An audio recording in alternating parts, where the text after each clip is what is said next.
also not here. He's a guru in the industry. What an intimidating thing to deal with this topic. I am very sure that by the time we leave here today, we will not only be very proud and pleased with members of our EXCO that put this together, ably led by Mr. Dari Oluwatui, our president. I am therefore honored to hand over to the MC, who will call our keynote speaker to give his paper. Thank you very much. God bless you.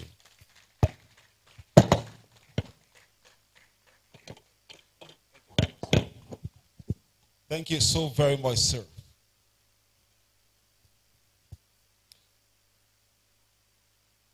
Our chairman has raised so many pertinent questions. Questions that I know if we are able to provide solutions to, the book selling business will not be where it is. In fact, it would be where it ought to be. There was a question that was asked yesterday during one of the sessions by Mr. Oluwatui. He said, who are the booksellers? And I think Mr. Labi has also done that again today. Who really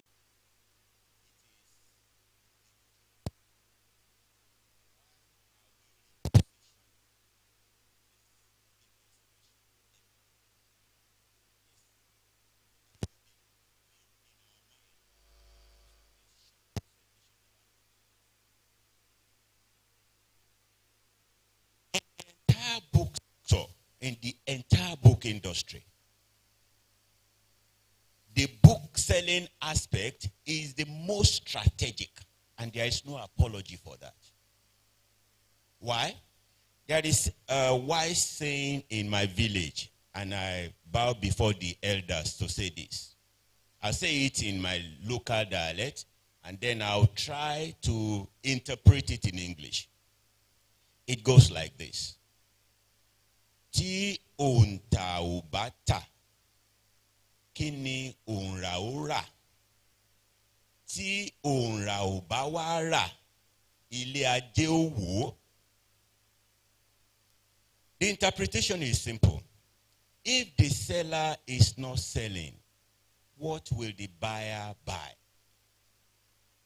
If the buyer is not buying, the entire commerce setup, the entire industry will collapse.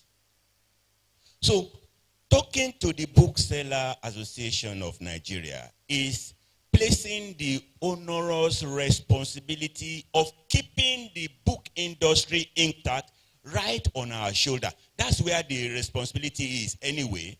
If the book sector in Nigeria will move beyond where it is now, then the bookseller will have to sit up. I have a little guide that will take us through this session. I'm sorry, I'm not going to be standing here. I will stand closer to my system for control. So please bear with me. We have a guide that will take us through this session.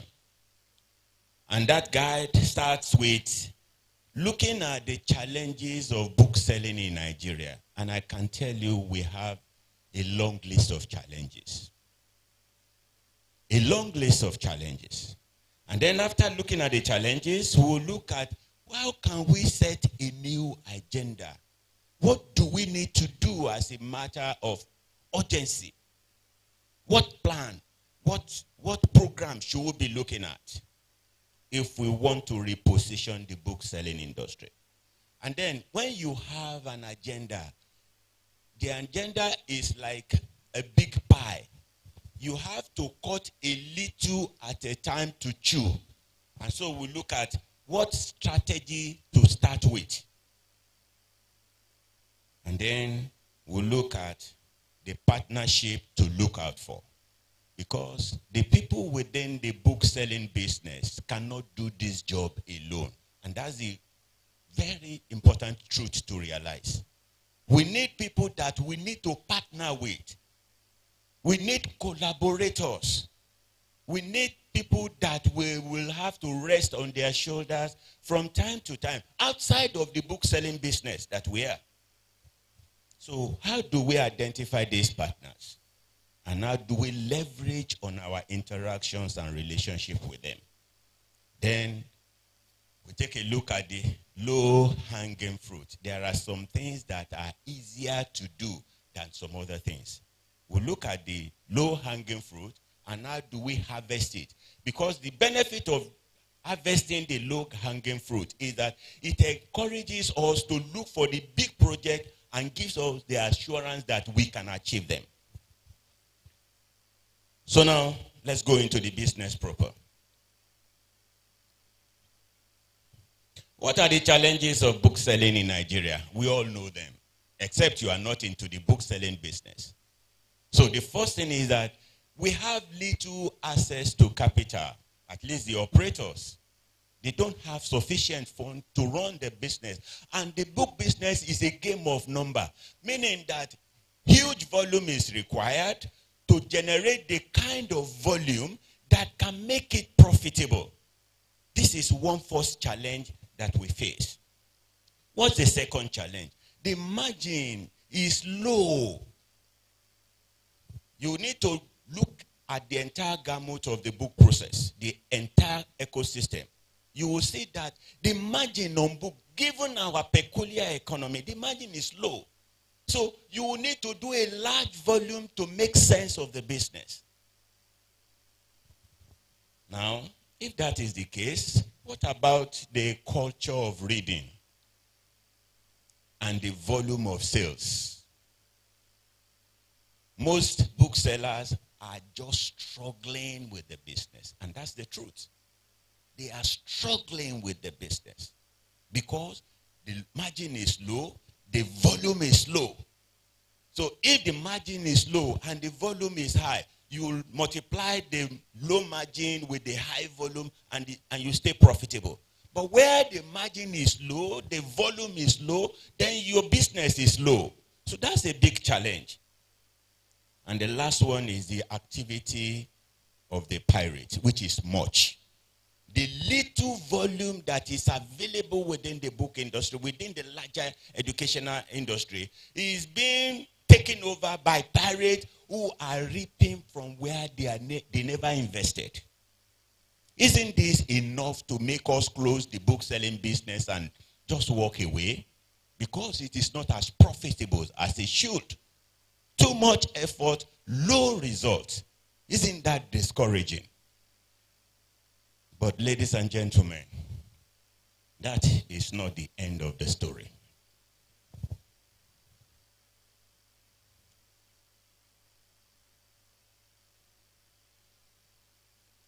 All right. Now, what agenda?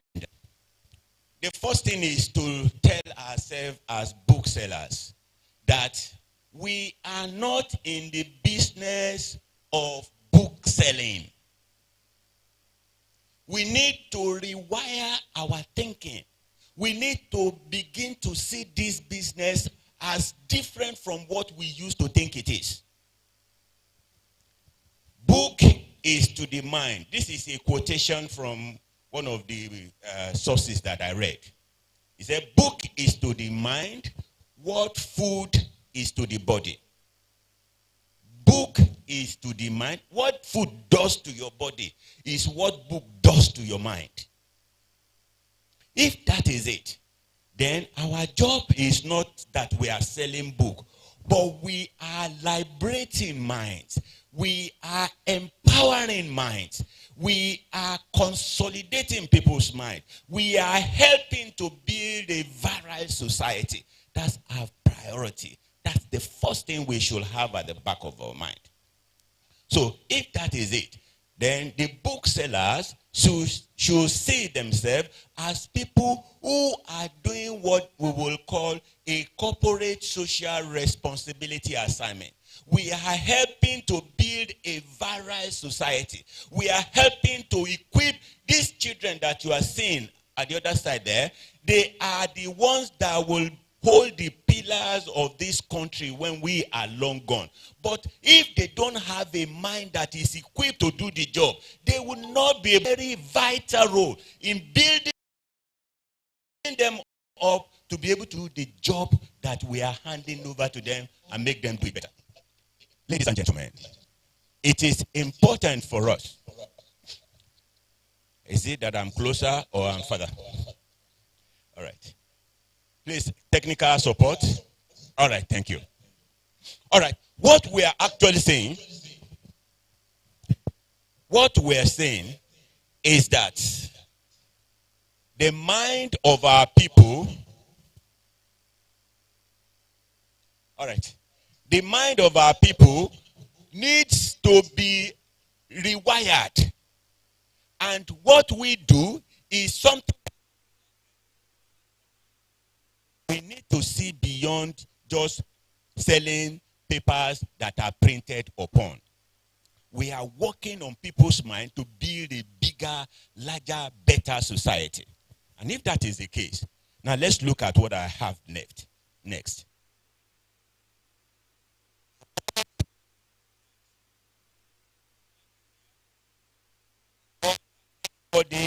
And above, the world that they knew is not the same world that we are in. And the earlier we realize that, the better. Things have changed significantly. In fact, things have changed. So if that is the case, we need a set of people within the book selling business who will sit down and rethink and rejig and redefine what is our business as booksellers. We don't have to run with the agenda that was handed over to us. The beats have changed. The dancing step should change. Otherwise, you will be dancing awuribe to hip-hop music. And that's not appropriate. So we need think tank with it. There must be an urgent setup of a committee, of a think tank. People that are conversant with the new trend. People that understand the new mindset of the economy and of people.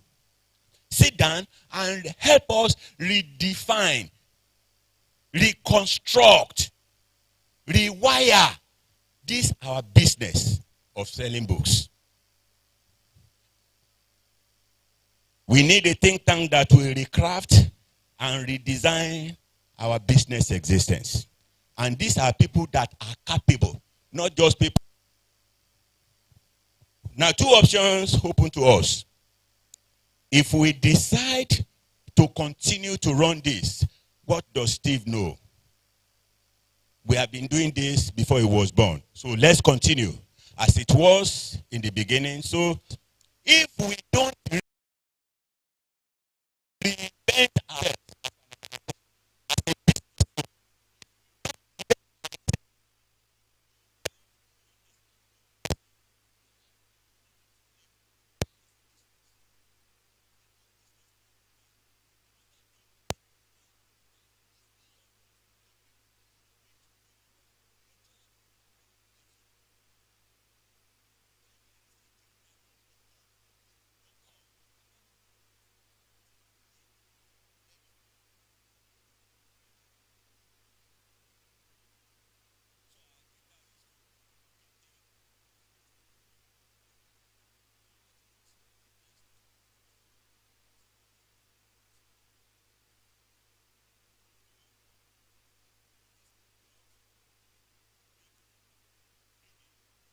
Booksellers Association, it is your job to make reading fun and exciting.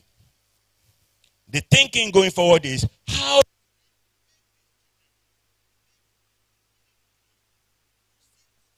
to read it. That's the tallest order. In the years past, we wait for people to come to us to buy books. We wait for curriculum to come up and then we develop books to meet them. How do we now move ahead of all of these steps to make books fun and exciting for people? There is what we call you stimulate the appetite of the buyers. You provoke them to, even when there is no product, they are looking for you. You have done something. You have tweaked their thinking. You have projected something there that they just keep walking around looking for something to fill the hutch that you have created. Booksellers Association of Nigeria, can you provoke people to read? Is there anything you can do to set people searching for books? Is there any program that you can do that will make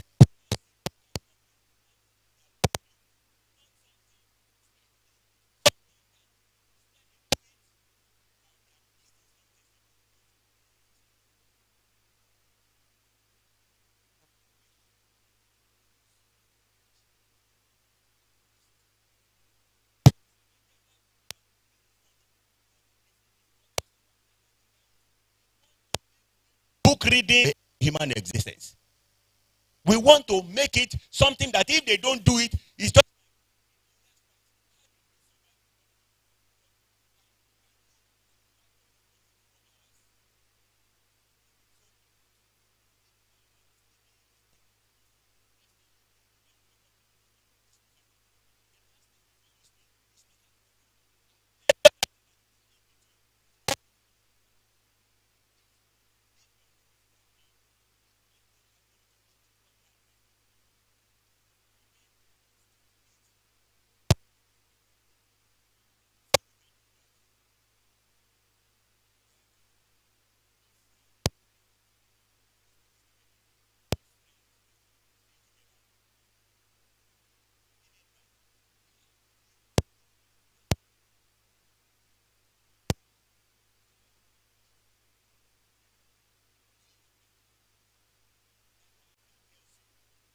books bought last year.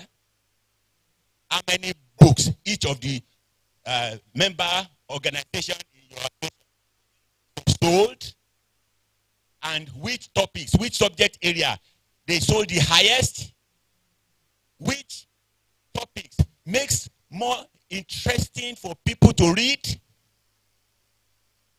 We need to do that. We need to befriend data. So in befriending data, there are three things we need to do. We must be able to, as an association, drive for data collection. I know in Nigeria we are data averse. We see it as something that is, let us just do our business. Data, let's leave data. Without data, we cannot make progress in this, our new journey of repositioning the bookselling business in Nigeria. We can't. We can't. Somebody said, what is not measured can never be improved upon. Except we know where we are. We can never know whether we are making progress upward or making digression. We will never be able to know. So we need to be able to collect data. Members must understand. And the reason why we are saying this at this forum is because members will know when the association is asking for information, it is not because somebody wants to take away your customer. No. We need to be able to come to the table. They said that he that comes to equity must come with clean hands. We are building this association together. It is in our best interest that the association attains the position that we are aspiring it to attain. And unless we are willing to contribute together, it will not work. So we need to be able to collect data. Collect data. And we need experts who will be able to sit down and define what data we need. Because data is a junk, except you know what you are looking for. So we need people who will sit down and this is where we are going. This is the road that will take us there. We need this, we need this, we need this. So we need people, because this session that I have is such a short period of time. I am just sensitized. I'm just putting your appetite in the right mood to be able to do the thing that you need to do. We need data collection. We need to know what books are selling. We need to be able to conduct survey and get information from the readership. What books will you like to read? In which area will you like to read? Across the many categories of our existence, according to the biography according to the setup of each of the demographies that are available, we need to be able to capture. We need to be able to capture. Book selling is not about selling Eze goes to school. It is about even people that are no longer in school, they should be able to read. But Most people don't read because they don't, and it's not because they don't want to read, because they don't know what to read. Is there anybody who can sit somewhere and be twigging it, turn it? They need to read about the economy. Is there anything we can do to send them to the direction where people are asking about books on economy? And as you are doing that, you are preparing because like I said, the book selling is the most strategic.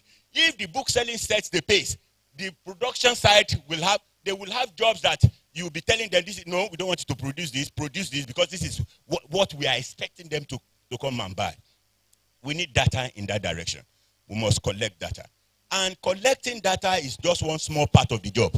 Interpreting data is key. When you get the chunk of data on your desk, you must be able to know what it means. Because data is telling us something. Every data you see is telling you something, whether it is good or it is bad. But are you able to read it? There is a saying that if you cannot interpret the sound of the drum, you will never be able to avoid the war. Because sometimes the drum is telling you, war is coming, and you are just dancing. And then the war comes on you. You must be able to interpret the data. You must be able to know exactly what this is leading to. Then the last one, utilize the information that the data is providing. A lot of reasons why people don't want to invest in data is because at the end of the day, they are not sure they'll be able to use anything that comes from it. As Bookselling Association of Nigeria, you must set, the ultimate is we want to move away from where we are to where we should be. The chairman of session said it. We are repositioning because where we are, some people may be making small money barely. That's not the ideal.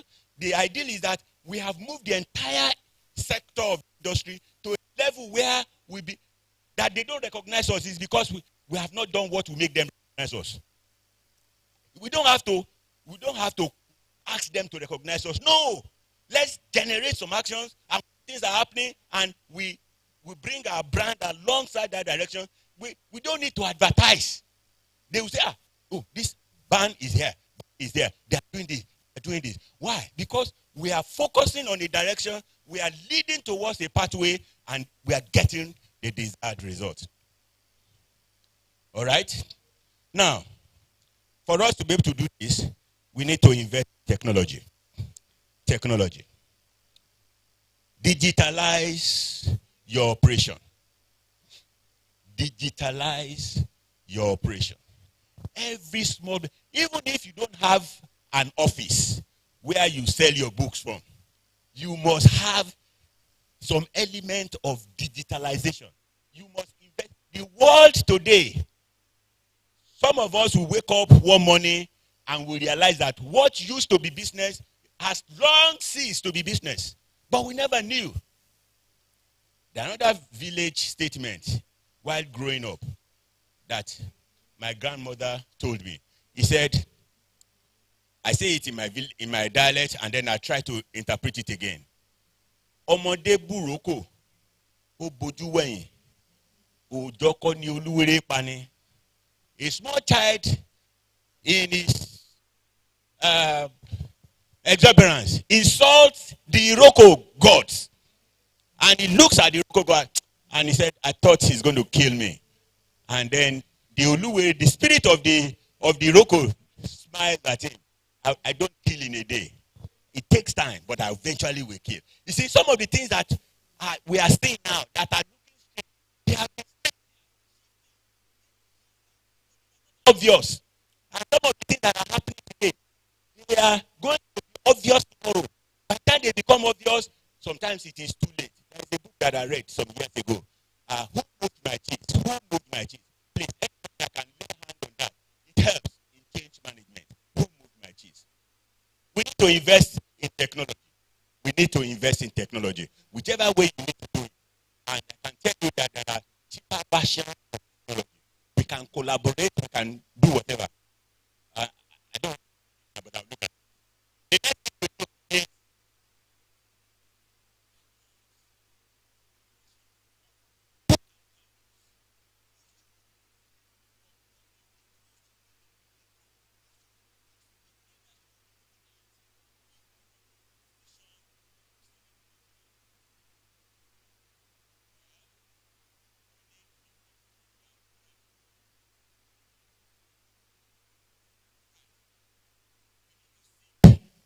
strategic partnership with any person or organization that is involved in liberating people's mind, don't forget that our agenda is to see ourselves beyond carrying cartons and papers and to the level where we are mind managers.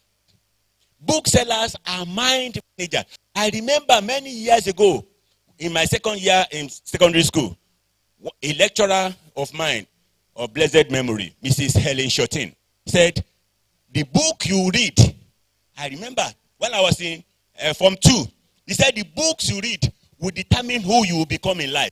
And she was very, very right. Very, very right. Most of the things that I know are not the things anybody told me. They are the things I turned over in the pages of books. And that's the way it is. If you see anybody doing something fantastic, there is an influence of book in that person. So who do we need? We need agencies that are into mind management. We have to be able to read between the lines. We need agencies, we need NGOs, we need foundations, we need corporate organizations who are into or whose part of corporate social responsibility is to help the society, to liberate the mind, to inform the mind. And these are people that we should be partnering with. And our buying line for them is, what you are doing happens to fall in line with what we are doing. Can we work together? We are not begging them. We just want to seek partnership. And the world is a world of collaboration today. The world is no longer what I can do by myself. It is what I can do with other people. What others lack, you have. And what you lack, others have. So let's collaborate. We will share in the benefit. We will share in the outcome, in the result that we get at the end of the day. And these are the people you should be looking at. Agencies, NGOs, and I can tell you we have them in large numbers. Some are even, they have things that they would love to do, but they don't know who will partner with them. Then why don't we take driver's seat and begin to hunt for them, begin to connect with them, begin to seek collaboration, and begin to reposition our business and association. Now, picking the low-hanging fruit. Now I can look at the paper now. Okay, thank you. Picking the low-hanging fruit. Again, like I said, the low-hanging fruit, they help you to, they encourage you to keep moving. They reassure you that you're on track. Some things are working, and then some other things will work. In doing this, let's look at this. There are always low-hanging fruit. These hanging fruit, they are the ones you can pluck with your hand. The fruits are there. You don't need to climb any ladder. This one here, you will need to climb a ladder. But if you are going to make your job a lot easier, start with the one that does not need a ladder. Start with the ones that don't need a ladder.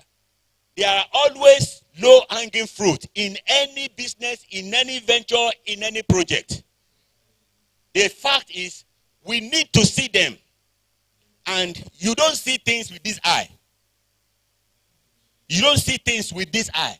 You see things with the eye of the mind.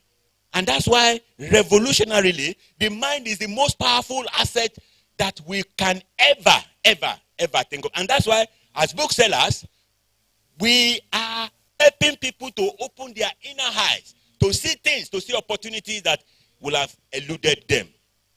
Now let's look at the easy picks. The easy picks. The ones that you can pick quickly. Social media campaign. I know some will be wondering, social media campaign, how will that help us? Number one, can we engage the public? Social media is the cheapest means of communication today.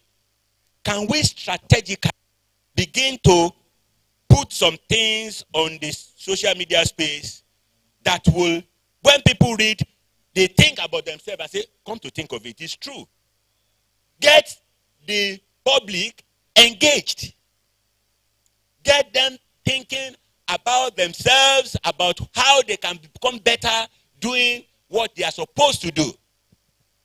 Engage the public. Well, in doing this, you need some talented, smart media individuals, young and very varied, very creative, people who can come with content. You need to be able to assemble. They may come from unlikely quarters. They may come from where you never, but you have to shop for them. You have to look out for them. You have to be able to pick them because they are going to make the job of repositioning our association a lot easier for us. Let's look for people. Let's set up a social media platform or set up social media platform that gets communicating with the people and engaging them. Allow them to talk to you. Allow them to hear you. All of this is important. Number 2, make your message simple and direct. Don't overload the space with too many complicated data. Let's put some simple thing, some simple quotes, some situational stories that make people think about themselves and get them to agree with you. Then maintain consistency. Can we do this quickly? Can we do this now? Yes. Even as we are here, if already we have some social media people, some digital marketing individuals within the association, or that we can quickly engage, can you please come with a proposal or something in this direction? Can you help us? Where we can be talking to people, it could be twice a week, it could be once a week, that we create it could be app, it could be on the Facebook, it could be on Instagram, it could be just pick the space that you want to operate and then begin to disseminate information. To be consistent, you have to maintain consistency as well. Now, let's look at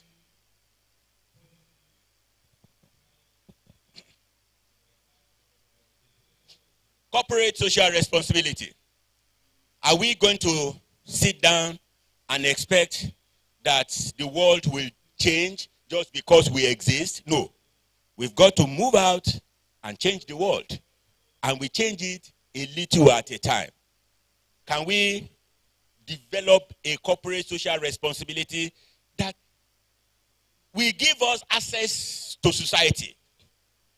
Can we involve in road shows? Can we involve in engagement with people in schools? Pick a school program or whatever it is that we will be doing it. They are not going to pay for it. It's a corporate social responsibility program, an agenda that we are just impacting. It will cost us a little though, but then that little will yield bigger benefit later because it will enhance our brand. Then connect with humanity. It's not only about books. We can connect with humanity if there is anything happening around us, like the girl that was killed in Sokoto lately. Can Booksellers Association say something about it and try to console the parent and try to say something that is meaningful and soothing and helping the society? We are putting our brand in the mind of people. We are positioning, we are telling them that we are mind players, we are mind influencers, we are helping to build a bigger, better society. We are here to stay.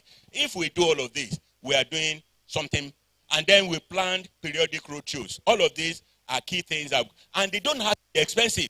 We can ask some members who have some of the equipment that we need to do this for almost a small, near small fee, and that will help us significantly. Now, there are some things we need to stretch to get. We call them the stretch to pick our fruits.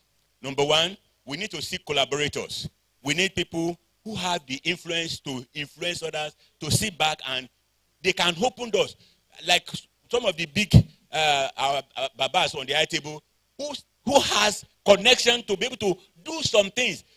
Okay, can we look for people who can help, who we can collaborate with, who have whatever it is, it could be local, it could be international, that we need to collaborate with, that will help us. Then we need to seek sponsors. Some of the agenda that we on, they may cost us some money. Do we need to spend the money from our pocket? Can we also look for sponsors who will get some values in exchange for the money that will be given to us ethically? Ethically.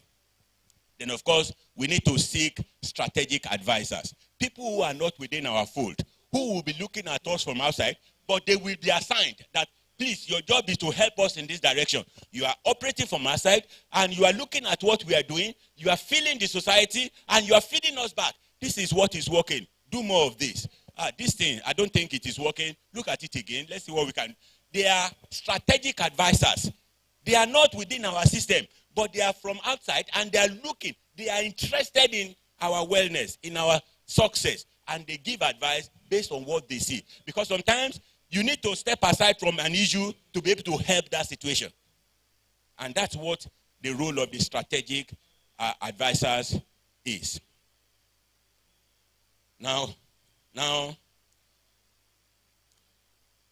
what is my parting word with us? I'm almost overstretching my stay. What is my parting word with us? All of these that we have said, it's like I've clustered too many things within this short space of time. Can you just sit back and ask yourself, out of all of these that he has said, what are we going to do? Don't leave this agenda till the next year. Anything you don't do within 72 hours, psychologists told us that you are likely not to do it again. As we are seated here before the end today, the time to act is now. Now, unless something is set in place within the next 72 hours, chances are that 90% of what we have discussed will just frizzle away. Nothing stays sane for too long. Nothing stays sane. Even a cup of tea or coffee does not stay hot for too long. When you don't act on this, it will just go. They said, opportunity, knock once. Open the door. Allow it in. And make success. So, the time to act is now. What we are saying will soon expire. Why will it expire soon? Because some other new things are coming. In the next 1 year, issues that we'll be grappling with, some of the issues we don't even know, we never even imagine will come into our plate, and we will have to deal with them.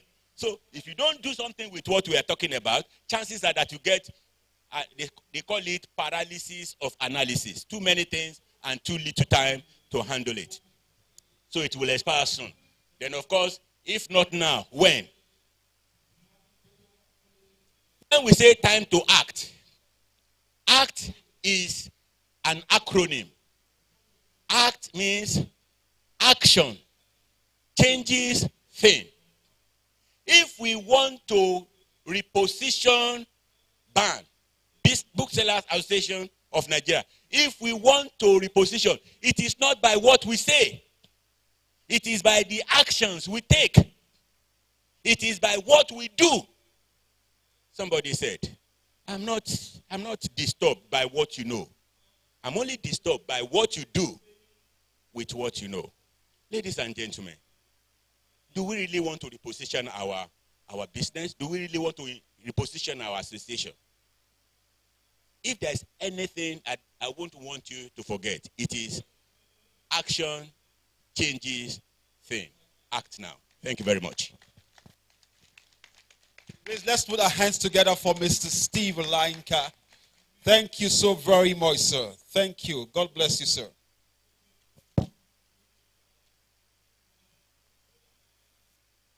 Thank you, sir. So much to take away from this. So much to take away. I'm sure you took down some notes. Yes, for me, it's the one that struck me the most is seek collaboration, seek sponsorship, and seek strategic advisors. These are very, very important. And again, where you ended on act. You know, it is said that the best time to do anything was yesterday. The next best time is what? Is now. Is now. Thank you once again, Mr. Steve. We're grateful. Before we go on to the next agenda on the program, I want to acknowledge the presence of some special guests here present. Please, let's put our hands and make welcome Miss Omo Asekon High. More high. Okay. Mr. Badega Adedapo, that's the chairman, Nigerian Book Fair Trust. Please, let's clap. They are the ones, you better clap properly before they throw us at. Or you don't want them to give us the opportunity to have a program like this next year. Thank you, sir. You're welcome, sir. We also have in our presence Mr. Kunle Shogbein. I understand he's the former secretary, Nigerian Publishers Association. You're welcome, sir. We have the representative of the Nigerian Bar Association also here with us, Mr. Alex Ekemena and Oluwatoyin Ajayi. You're welcome, sir. You're welcome, ma.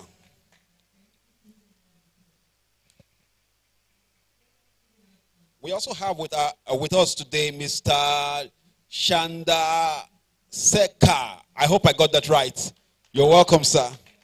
Springtime Software Solutions Limited. Okay. Without any further ado, we're going to go straight to the discussion for today. But I want to acknowledge the discussants. First on my list is Lily M. Iyariki. She's a focal point, Ebel Institution, ADEA. Lily holds a Bachelor's of Art degree in literature and 2 postgraduate diplomas in librarianship and mass communication from the University of Nairobi. Please let me state this, that Lily is actually joining us online. So you may not see her here, but she's seen you, and then if you look there carefully, you will most likely will see her. And the lead Metropolitan University, UK, respectively. She has worked for the public sector, NGOs, and international organizations for over 40 years. Currently, she is based in Eldoret, Kenya. Lily just retired from Moi University in June 2020, where she worked as a librarian in charge of the university bookshop for 23 years. Previously, she worked for the Kenyan National Library Services Board for 14 years. She is now the CEO of AfriReads Company Limited, a bookshop in Eldoret Town, Kenya. Lily is a seasoned, well-exposed professional with multiple skills that make her versatile and competitive for service delivery. She's a team player and has excellent interpersonal skills. Lily has the advantage of working with both multicultural and ethnic environments, and is result-oriented. Since 1994, Lily has continued to offer her services as a consultant for various institutions, including the Dag Hammarskjöld Foundation, UNESCO, UNICEF, and the Association for the Development in Africa as consultant in monitoring and evaluation, information management, publishing, and the book trade. Lily is published and has 2 books titled Publishing and Book Trade in Kenya, 1997, and Perspective of Book Development in Africa, 2019, as well as several papers in peer-reviewed publication. She has a special interest in developing and nurturing the habits of reading, especially among children, and has since 1997 worked with the Association for the Development of Education in Africa, ADEA, as their focal point for books and learning materials. She is also an executive committee member of the International Book Agency for Education and the chairperson of the Kenya Booksellers and Stationaries Association, Eldoret chapter. Please, let's put our hands together and make her feel very welcome. Thank you very much. You're welcome, Lily. Also joining us online is Susan Wengasi Eklo. She has a B.Ed Nairobi, M.A. Library and Information Studies, UK, and MBA Sweden. She is currently the librarian strategist, founder and MD of Oakleaf Books and Library Consultancy, Sweden. Before now, she was a graduate teacher in Kenya, librarian, University of Nairobi, Kenya, librarian, UN-affiliated World Maritime University, Malmö, Sweden, head library and research services, International University of Monaco. Please, let's make Susan feel very welcome. You're welcome. Thank you for joining us. Also, joining us today, we've met him earlier on, so I'm not going to do any elaborate introduction on that. Please, let's put our hands together and also welcome Mr. Richard Mamman, the publisher of the Difference newspaper, and you're welcome, sir, and the president of the network of book clubs and reading promoters in Nigeria.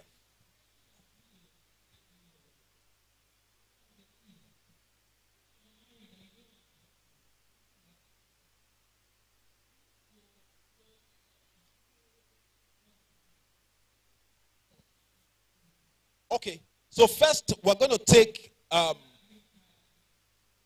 Lily first. So, okay, we'll take Susan first. Then after that, we'll go to Lily. Okay, you, ma'am.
Therefore, it has a lot of cost in the supply chain.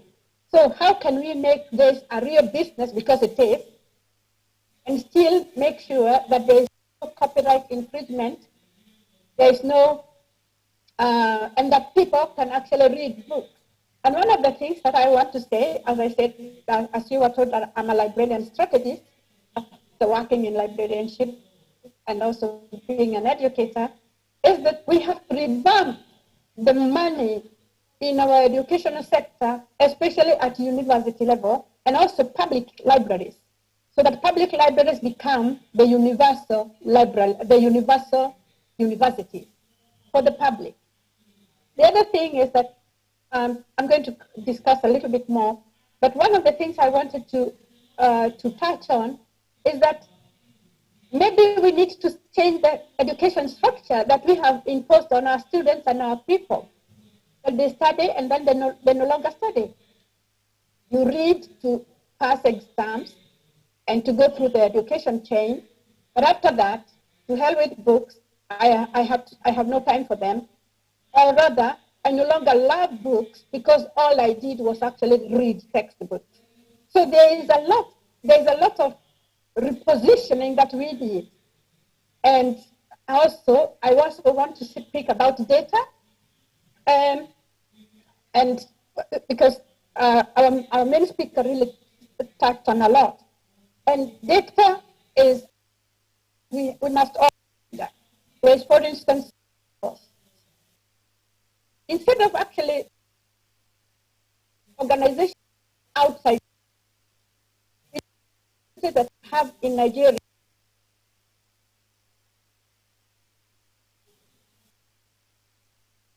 where enterprises you how cannot communicate is done, for instance, in Sweden and also in France, where I have worked, where the enterprises are working with universities, in universities which are directing that research and then bringing in solutions.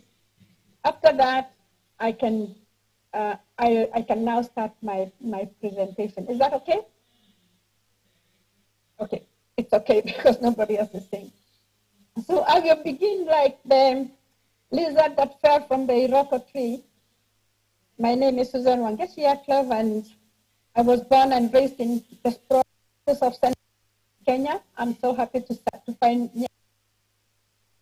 And a notable person from our vicinity is the Professor Wangari Maathai, who, like Wole Soyinka, won the Nobel Prize. Hers was for peace, for saving forests, while Wole Soyinka was Nobel Prize for literature, which we are still very proud of. My parents were Christians, and we were raised Christians with deep African values of respecting elders, looking after others, working hard in the shamba or farm, and doing well in school. My first degree is, as you were taught by the one who introduced me, is in education. I majored in literature, and my second year's paper was Wole Soyinka's The Interpreters. The paper was so well written that my professor asked me to share it with the master students. I have been amazed at Chinua Achebe's wisdom at only 28 when he wrote his books, when he writes Things Fall Apart, and he shows that those who reach the top have been disadvantaged by life and by artists, and that artists are also important in society. That is why you find Noye, Okonkwo's father, in Things Fall Apart. And the reason why I'm trying to bring this in is because these days we are only told to do STEM, STEM, STEM. My master's thesis was computerizing university libraries with special reference to the University of Nairobi Library. I give my history to show my philosophy about education and the reasons that led to my founding Oak Books and Library Consulting. Nigeria is a leader in Africa, and the energy is exhibited by the courage you exhibit at home, creating own solutions and your international standing. Hence, repositioning book selling is a way you look into yourselves, the energy about you as persons in the book industry. Are we doing? These days, all industries seem to be measured by the level of happiness they bring to. Are we making them happy? That's what you're asking. The Book Association of Nigeria is asking. How can we do better? In this conference, if this conference were in Europe, there would be wine tasting and selling of artifacts as companies promoted their countries. In Nigeria, we come to the throb of the dance that awakens the throb of our hearts, which is sometimes lost as we make that the rat race to sell that book or to make ends meet. Many thanks for yesterday's performance.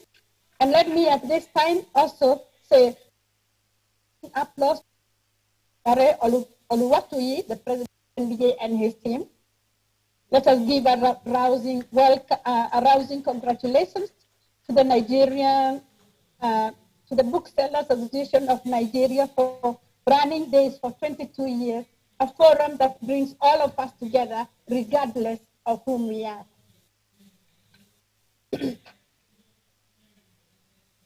So I mentioned about the heartthrob, and also I was so enthused by the sayings that the first speaker spoke about.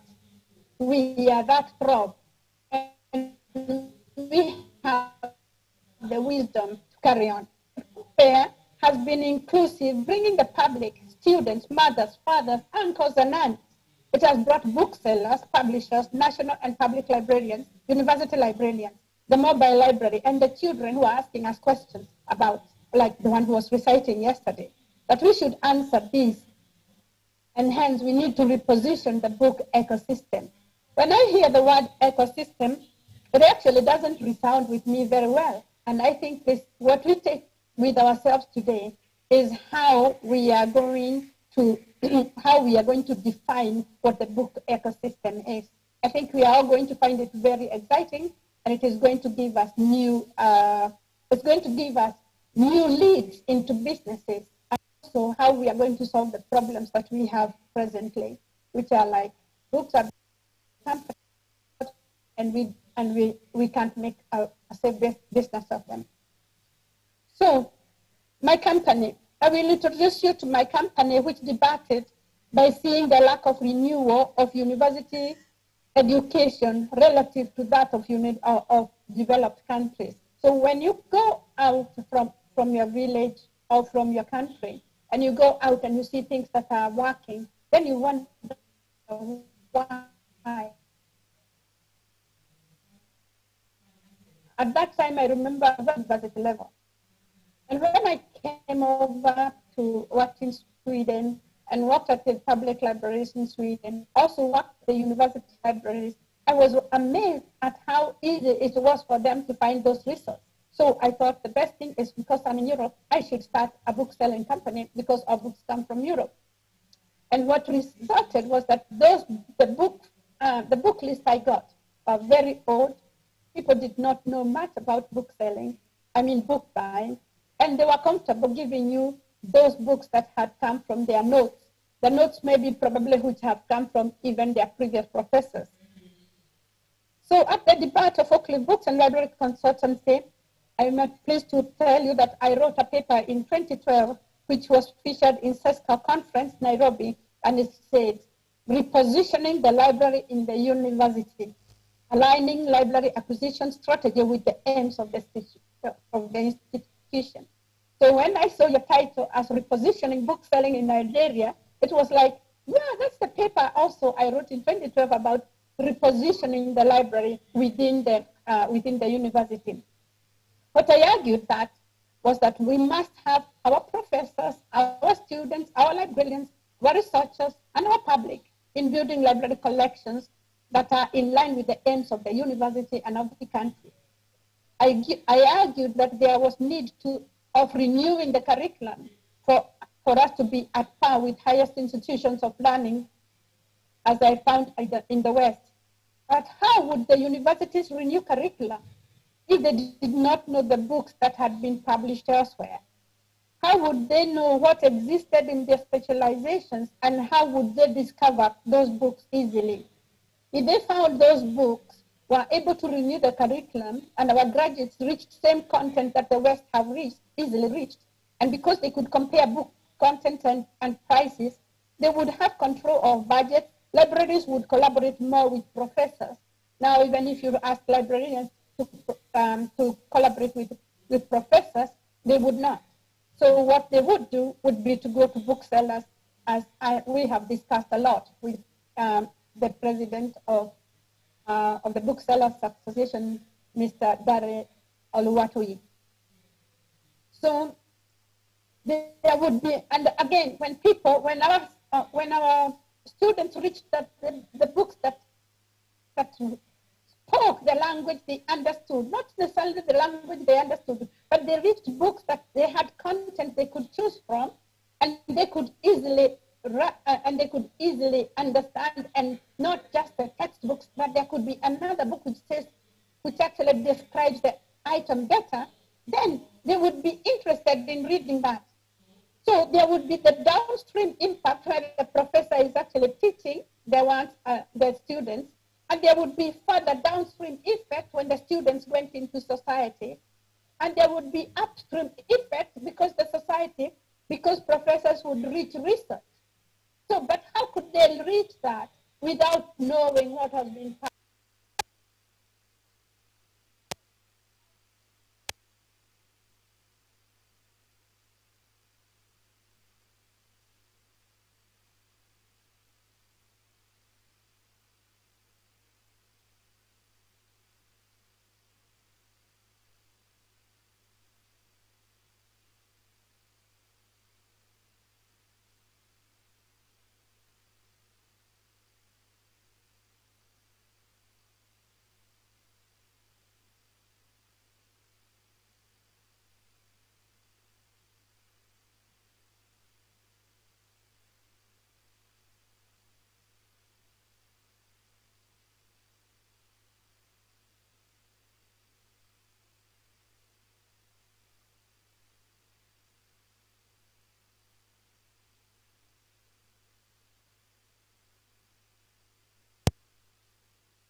While we wait for that, and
technologies, in that sense.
Of the chain, outsourcing, collaboration, and support services, shared services in that service. And one of the things that is important, and I think it is one of the points that came from the survey we presented yesterday, is that if society has stakeholders in the ecosystem, if the trade and the sector has stakeholders, you have the publishers as stakeholder units. You have the authors as a stakeholder unit. You have the booksellers as a stakeholder unit. Every one of these stakeholders, they feed the reader, okay? Because you have two critical components of the economy. There's a demand side and there's a supply side. The author writes the book, gives it to the publisher gets it to the printer finishes, it goes back to the publisher, and it ends with the bookseller. That is all part of the supply side of the book ecosystem. But the demand side is held by the readers. It is the readers that demand. When librarians buy books, they are buying it on behalf of readers. When schools order books, they are ordering on behalf of readers. So we must carry both sectors together to get more viability in this ecosystem. The final point I will make is about politics. Social political engagement. We must continue to engage because politics is important. It's about call advocacy and what they call lobby. Organizations, there's tobacco producers spend a lot of money to ensure that their interests are represented.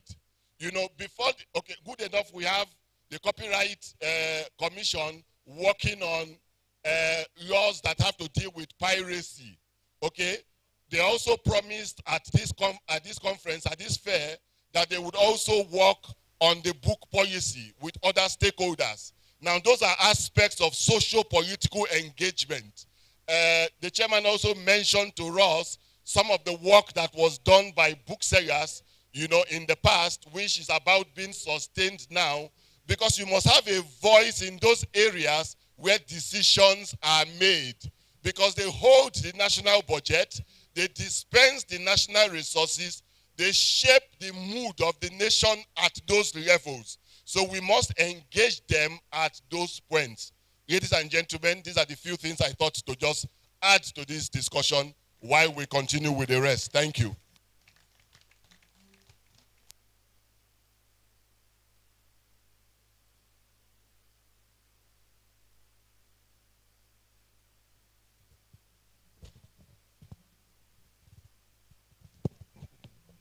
Okay. Thank you very much, sir. Thank you. Very poignant points you've made. Okay. I think we're back online. Oh, we're not yet. Okay. Okay. So while we wait, I would go back to the I table so that we could take some of the remarks from our special guests. Let me start with Dr. Kolade Mosuru. Please, let's start for his remarks, please. Welcome, sir. Mr. Chairman, members of the high table, distinguished ladies and gentlemen,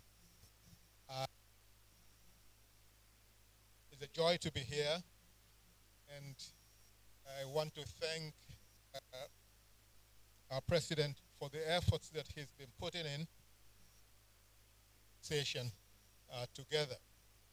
We've had very challenging times, and the topic that has been chosen is very pertinent.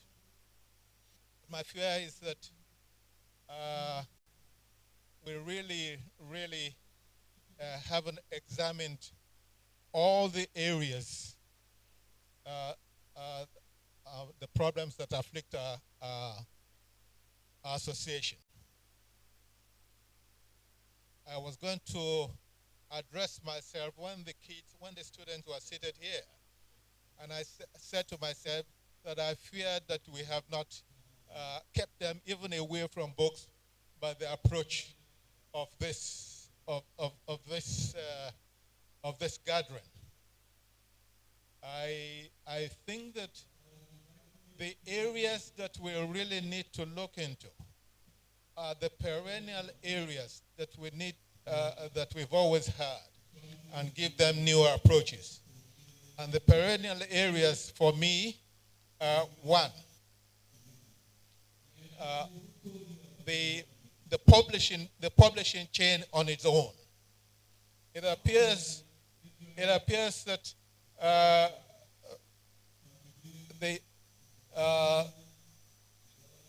publishers, particularly, and really don't understand the chain anymore, and so we really need to address this so that it will help the total industry, because you have situation now where publishers are making books and sidetracking the booksellers. You have situations where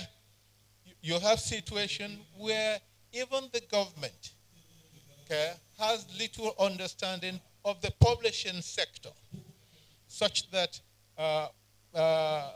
book assignments are given.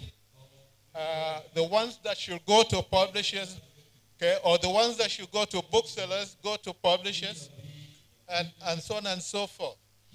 And no consideration for building the chain, and no understanding for the problems that we have in this industry. I'll just give you an example. France, realizing the challenges because of COVID and the closures of institutions, they challenged their students. They even invested in their students by giving them money to spend in bookshops, giving them money to spend in theaters, so that it will help the industry as a whole. So I think that we will have to give newer thoughts to our approaches. And as the chairman said, we find ourselves meeting only once in a year. If we really want to position our organization or our industry, it will be far more than that. And perhaps we should consider, given the size of booksellers in the country, perhaps we consider having mini workshops using whatever media we can, such that if we were to meet once in a year, it will be a gathering of all that has transpired in the course of the year, rather than a one-off, and then we go again to meet the next year. Again, I thank you for the opportunity. Thank you very much. Thank you very much, sir. Very wise words from our father. Thank you, sir. We're grateful. Okay, we'll go back online now and take Lily Yagriki. Yes, let me also apologize to our online participants. We had a little technical difficulties. Okay, over to you, Lily.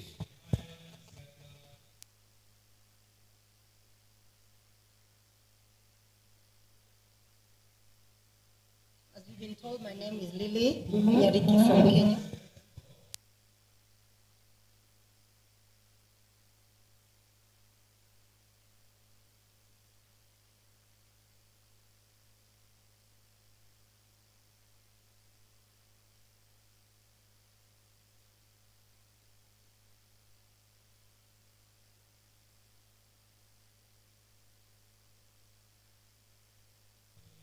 Yes, we're able to see it. Yes, we are able to see it, please. Hello? Yes, we can see it. I don't know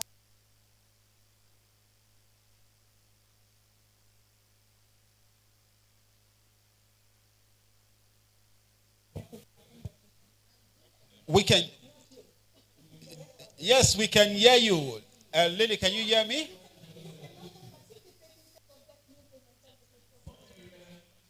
Lily, if you can hear me, we're hearing you very clearly. Just go ahead.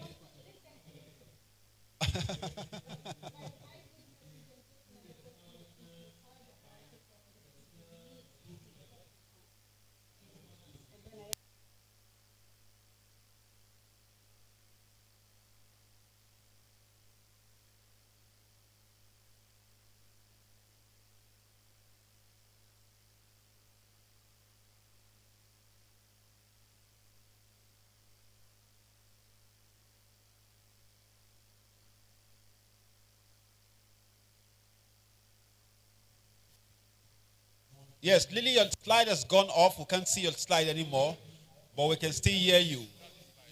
Okay, it's coming on now.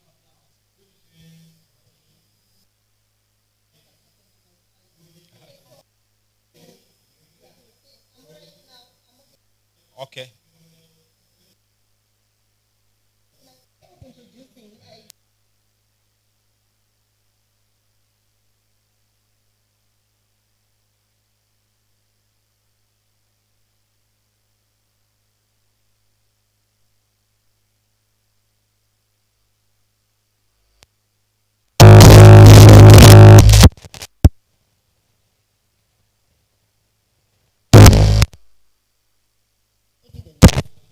That we have, that people are still thinking.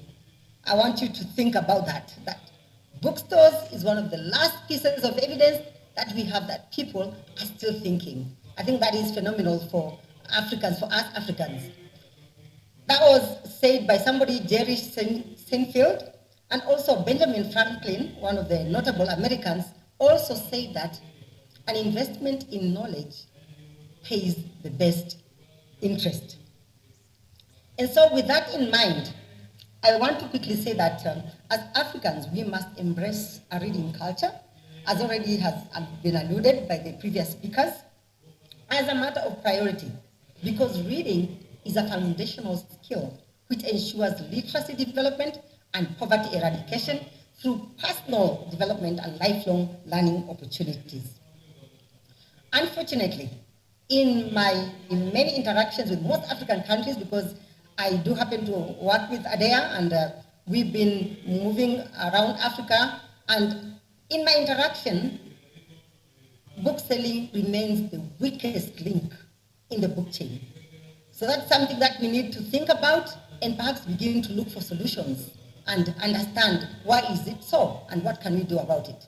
So then the question is as to whether Africa can be made a reading continent, because we do need to make Africa become a reading continent, but we are far from reaching that kind of an objective.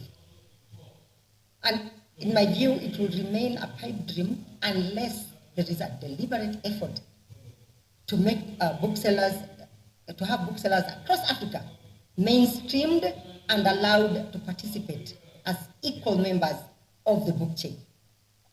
I think the first presenter, the keynote address, talked of how important booksellers are. And yes, indeed, booksellers are important, and without them, we cannot really talk of an education that serves the interests of Africa and the reading needs of our continent.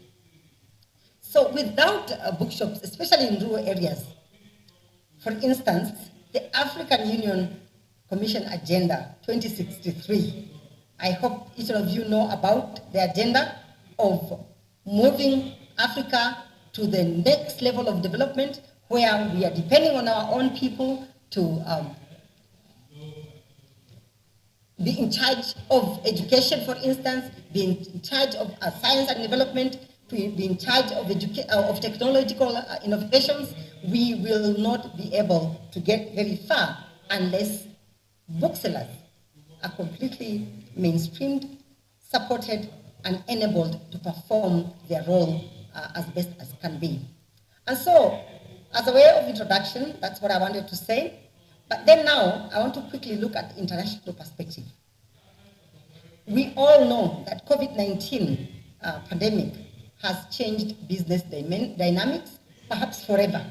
We need to come to that realization and to understand that indeed, the change is here with us, and how then do we manage the change? And of course, one of the changes in bookselling is, as you know, in Europe and elsewhere, people have embraced digital bookselling. For instance, we will have challenges of infrastructure, the costs involved in ensuring that we are able to sell digitally and have our products, publicized around the world, around the continent, around our own countries. I don't know how we can do that. So the question is, with all these changes, have African booksellers embraced them? And indeed, the question that I would continually ask is, how well prepared are we? I will not offer solutions as it were, but I am bringing in these realities that are facing us as booksellers, because in my other life, I also started my own business as a bookseller in Eldoret Town, Afri-Reads Bookshop. And yes, just like every one of you, we need to begin to look for solutions of how best we can do business and also support education meaningfully, so that our continent can also become one that can be counted among the leaders in this world that we are living in now. And so, just want to go on, because I was told I have 10 minutes, and I intend to keep those 10 minutes. I'm bringing in the aspects of what is happening around the world. We have major book fairs like Sharjah Book Fair, which has really become international, the London Book Fair, the Frankfurt Book Fair, the Book Expo in America. And of course, during these book fairs, they reach publishing professionals in the Middle East, in Africa, in the Americas, in South Asia. But my question would be, how many Africans are able to get to these book fairs? And indeed, which African book fair can measure up to these kind of events that, are so popular elsewhere. In other words, I'm challenging ourselves. In the 90s and in the 2000s, we had the Zimbabwe International Book Fair, for instance, which was a meeting place, a marketplace for all Africans.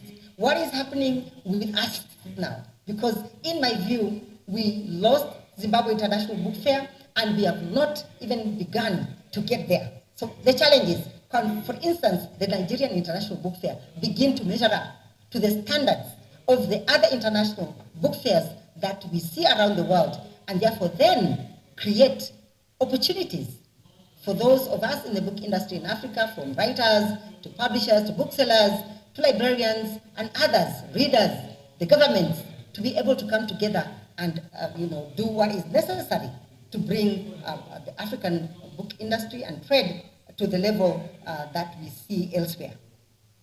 And of course, during these book fairs, we see also a large number of booksellers, distributors, publishers, and we want them to ask ourselves, what is the role of booksellers in all these events? And I'm submitting that we need networking, we need to exchange ideas, we need to exchange expertise and share expertise with one another, experiences, like the one I just heard from Susan, for instance. That is very refreshing for me, and I hope that we can have many more such opportunities. We need then to explore new business opportunities, seek new books for our stores and our communities. And that the role played by booksellers is vital to the sustainability and future growth of the publishing industry in Africa. And with the fast-changing consumer needs, booksellers need to continue updating their skills, for instance. And so, one of the things that I wanted also to bring on board is the fact that the world of commerce is constantly changing and evolving, both for businesses and consumers. And I'm saying that as our customers become more tech-savvy and access different channels and platforms for a wide range of devices, organizations and business outfits must strive to improve customer experiences and build and maintain better relationships. By doing this, we enhance the experience of those. Oh my God. Oh, shit. What's happening? Can I continue?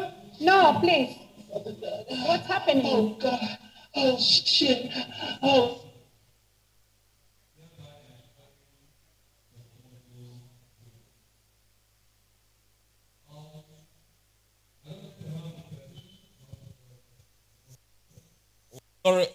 Sorry about that. I think it's just been hacked. So, okay, we'll go on with our event. Just a minute, please.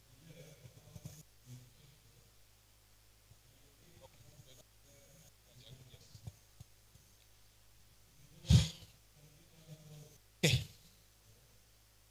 Once again, we're sorry about that. That's the world we live in. I'm going to go back to the I table and take remarks. I'll go to the representative of Lanre Adesuyi, Abiodun Olaniro, Executive Director of Havila Group, for his comments, please. Please, let's put our hands together for him. Thank you. I think this opportunity is one rare one when you decide to put your face against the mirror and see exactly what you look like. This is what I think the Booksellers Association of Nigeria is doing by this forum. And we cannot say that nothing has happened. So I'm starting first of all on the note that Booksellers Association of Nigeria has come a long way. It has a story to tell. And the concern is what story will be told of the present position when the future comes. Two significant things that I want to address. Number one is the matter of margin. Commerce is a business that gives returns. And the Booksellers Association of Nigeria is going this route because it wants to improve on its visibility and its performance on the business. One of the significant challenges of the book industry is that Nigeria, as it stands today, does not produce paper in this country. The various other inputs in the printing process are not produced in this country. Consequently, when you are producing in a market, in a local market, and all that you are using are imported materials, it will be difficult to have better margin. We all know what the dollar is saying to the naira today. So, in spite of that problem, the concern must be a relationship. I'm talking about collaboration now. A relationship whereby the booksellers make sure that their voice is increasingly heard. How do we do that? Instead of this forum that comes up once in a year, we can look at maybe a quarterly meeting that goes around the country, especially in the more elaborate setting that we know we can have increased presence. So that gives us more opportunity of being heard. It gives us more opportunity of addressing the problems that we know are peculiar to book selling in Nigeria. That takes me to the point of collaboration. There are other organizations that are involved in the book chain, in the supply chain. The booksellers would need to be able to talk within such collaborative efforts, such that the process of advocacy becomes enhanced. Legislatures is a major issue. When the chairman was speaking, he mentioned the book policy or something. How can we make sure that booksellers have a voice to be heard when matters of the book chain is being discussed, so that booksellers are not relegated? In other words, we must have a stronger voice than what we have now. Building on where we are, we should be seen and be heard more, so that when legislations are coming up, booksellers are made to have a properly significant voice, to be able to present its case, to be able to position its concerns, and be able to push through its objectives. That may require setting up smaller committees, which would be like a subcommittee of think tanks, and will be given timelines for setting objectives, and those objectives will be delivered in a way that the ultimate goal is giving the Booksellers Association a stronger voice. That way, I believe, we'll be moving better and faster. Thank you.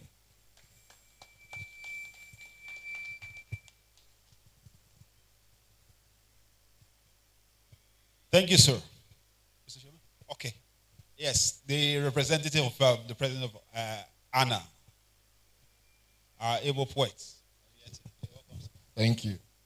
Okay, standing on existing protocols, due respect to members of the high table, everything that I've gathered here today is, I would say, they are all for the benefit of writers. As a writer, I'm indeed very happy to be part of this event. My president will be well briefed on how the Booksellers Associations are trying to reposition the association towards enhanced success for the group, which in final analysis is for the betterment of our association. So in every way that is possible for us to further collaborate to ensure that the Booksellers Association is properly repositioned for the industry, for the entire book ecosystem, the betterment for all of us. Thank you and God bless you. Thank you. Okay, I think the chairman has something he wants. Well, let me first of all thank all our contributors, starting from the keynote speaker, the discussants, and our special guests.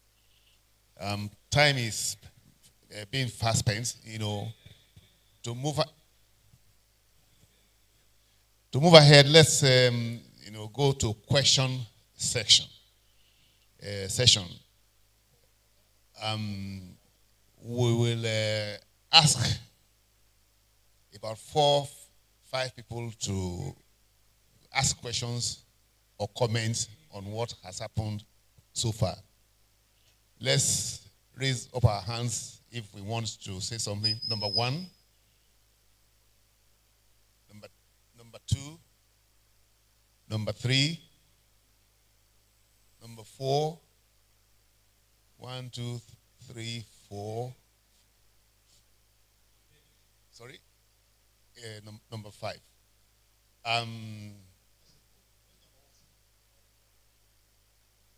Yes.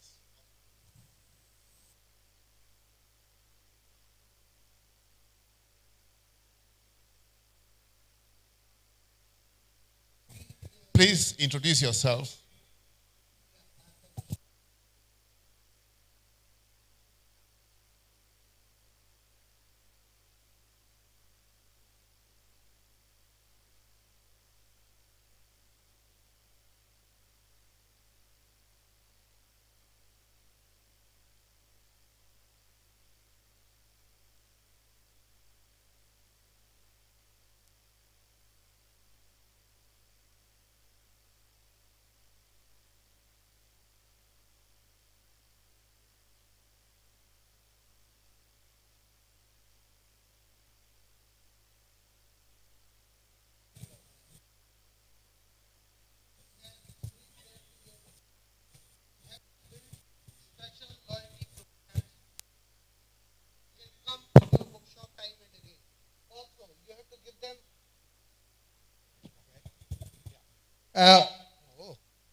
You have to give them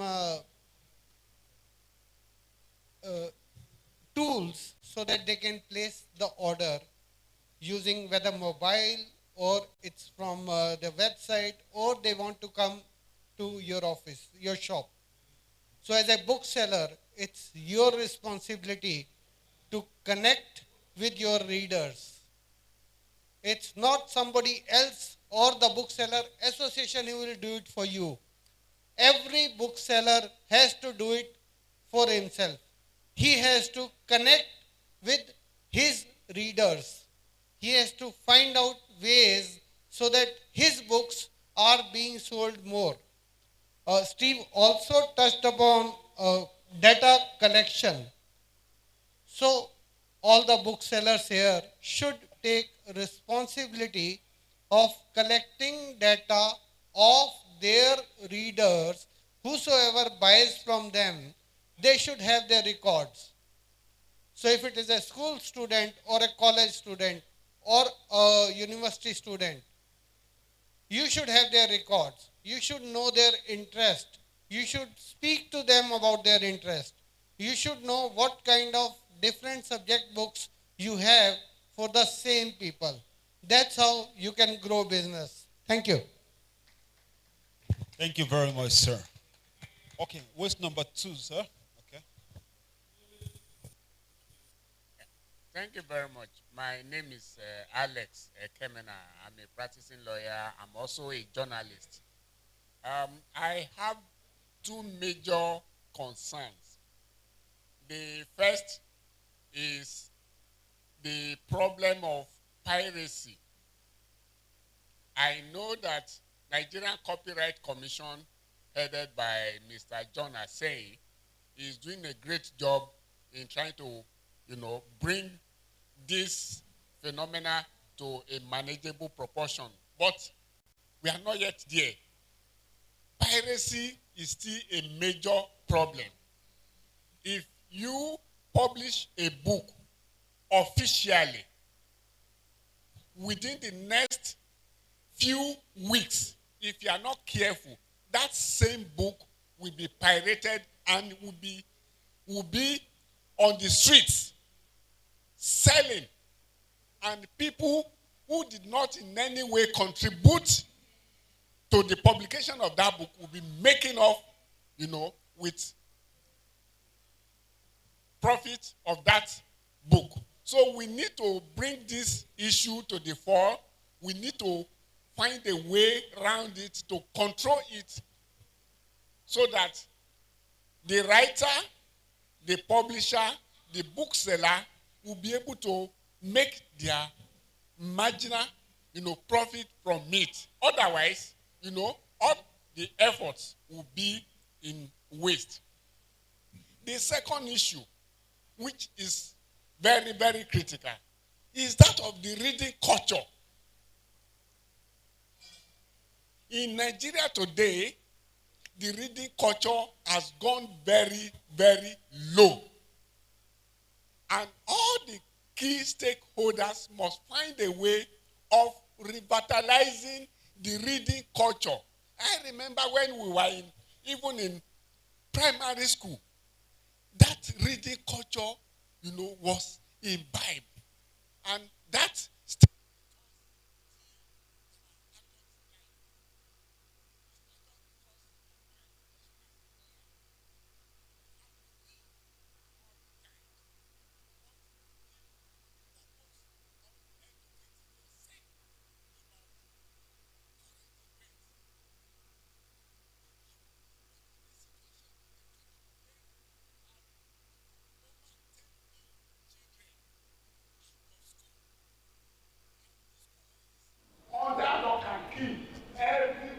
almost every year, then there's a problem. If you don't read, you can. If you don't buy it, you cannot read. If you don't read, you cannot buy it. So it's a problem. How do we encourage reading as a culture? That is my main concern. Thank you very much. Thank you very much, sir. Number 3? Sure. Yeah, okay.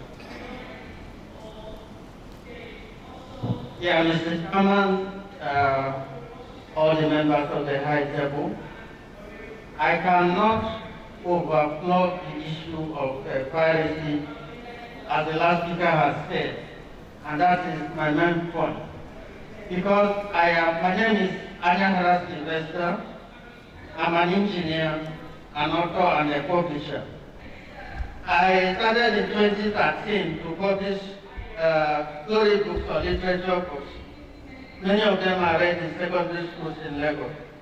But what I found out is most of these books, once you get to inside the bookselling market, you have the issue of piracy. And those who are selling books, they don't know that it is, they are losing. If you go to Amazon today, Amazon does not sell books to Nigeria. They have blacklisted Nigeria because of piracy. So we need to take the issue very seriously. Because at the end of the day, what will happen is that publishers or authors will find alternative means of circulating their books without going to your organization. And if this problem is not nipped in the bud, it is very serious and it is a vicious cycle. Those who are in the act are having short-term gain. At the end of the day, it is a loss for everybody because it reduces ingenuity. The person who is, it takes a lot of time to write a book. I know how long it takes me. Sometimes after I go cancel and wait after a day. And sometimes you go to some of these I don't want to mention their name. When you go there, they said they will pay you the price you have to put it, otherwise they will pirate it. As if they take it that the only cost of a book is the production cost. There are a lot of costs that decide the production cost. So I think we should do to reduce that. Thank you. Thank you very much, sir. All protocols observed. My name is Augustine DBA. I work with one of the reputable publicity companies in Nigeria. Now, my question is this. We hold meeting every now and then, the booksellers. Who are the pirates? The booksellers are the pirates. Booksellers have not been able to stop piracy. Because I want to believe that booksellers have leadership. Why can't the leadership of the booksellers go around and checkmate the activities of the members? Stop piracy. We are all talking. If you go to Oshodi, you hardly see 5 shops without a pirate. If you go to Agege, you hardly see 5 shops without a pirate. If you go to Sonkota, you hardly see 5 shops. Yet we come here and be talking about piracy. I want to advise very strongly the leadership of Booksellers Association. You know your members. Go there and check what they are doing. And stop. Again, the pirates are those that have money. A poor man does not pirate the book and sell because they go to abroad and print these books. Those people that are pirates, why can't they use the money to publish book, promote the book, and sell the book? Why is it that it is another man's book they go and get and sell? Let me tell you today, some publishers have died because of the shock they have got from people pirating their books. I want to beg you, sir, the leadership of the booksellers, go and checkmate the activities of a member. Don't come here and be preaching, talking every day. Go to their shops and catch them and let everybody know that they are thieves. And they will stop doing it. And that is my one of you. Thank you, sir. Mr. Sherman? Okay. There's what our last comment. Good afternoon, distinguished member on the high tables. My name is Femi Ogunyejo, a scholar and a researcher. Permit me to refer to the opening remark of the compere of the event. He said yesterday that a question was asked at one of the functions, who is a bookseller? Our dear chairman, Stadayo Alabi, made the same statement, who is a bookseller? And the keynote speaker made the same remark, who is a bookseller? That's my question. Who is a bookseller? Can we know the definition of a bookseller? Librarian will tell you, this is a librarian. Lawyers know themselves. Then the second question has to do with, is it a trade or a profession? And the third is, how best can we regulate the bookselling industry? Thank you very much.